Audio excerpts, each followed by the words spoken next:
Welcome to Matalong Muliti, Philippines. Katong ganahan mo pala itong balot dire sa lungsod sa Matalong. Welcome tanan nga mo palit dire di atas sa Matalong Municipal Plaza. Sa mga negosyante nga ganahan magnegosyo dire sa lungsod sa Matalong, welcome tanan nga mo invest og business dire sa lungsod. Ang lungsod sa Matalong nanginahanglan og mga investor, nanginahanglan og mga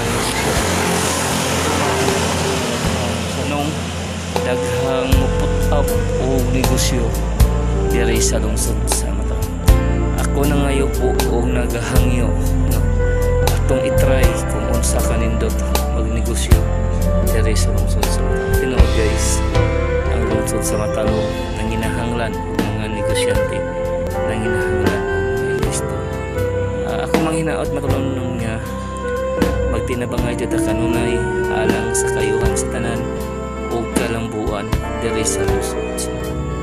Tugayang suportahan ang administrasyon headed by sa atong buotan o mga aptik nga Mayor Eric S. Julio, mga kauban ato siyang tabangan aron magpadayon ang mga programa naghimo para sa katawhan ug kalambuan diri sa lungsod. Iko pipi tinoray nga sa balot mo serbisyo ug purpose alang sa katawhan sa tanan ug kalambuan diri sa lungsod. Balikan ko sa mga negosyante nga ganahan magnegosyo diri sa lungsod sa Matalong. Welcome ang tanan nga mo invest o business diri sa lungsod.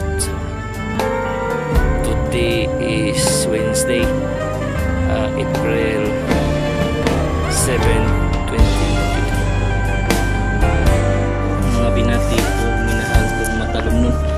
Welcome to my channel. Welcome to Iko TV News, ang channel sa kalambuan diri sa lungsod sa Matalong. Okay guys, May 8, 2024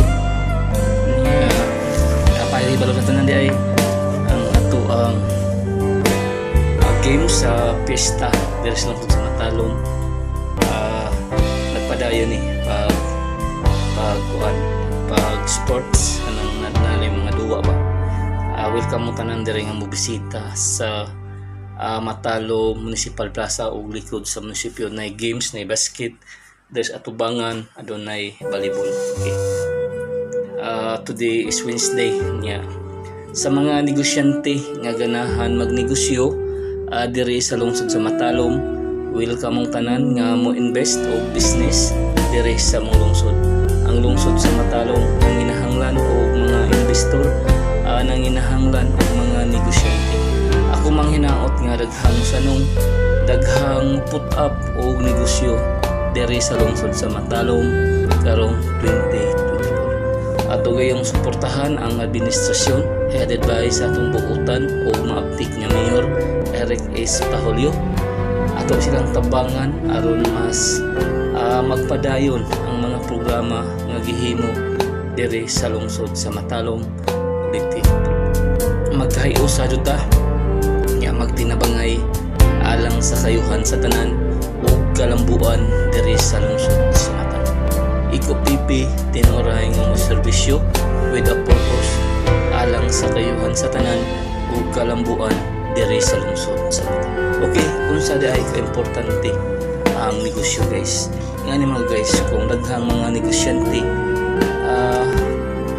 makukuha ng lugar guys, kinahanglan doon ang pagtinabangay sa usa ka private sector o sa government sector guys. Kay mauna sila ang luha ka magkuyog lang sila magkuyog ang gobyerno yung mga kanang agianan o mga kalsada, maghimo mga accessible nga roads na simintohon sila aron mas ang mga negosyo po anak na po na sila mo tumaw o mo kan ba mutubo ba kung adunay mga proyekto sa gobyerno niya.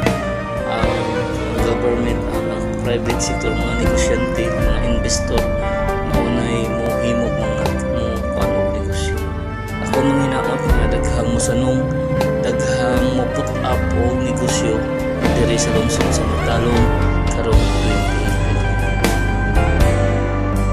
2018. Pagbalot ari lang para sa Matalong Municipal Traffic. Taga-asa mo dahil?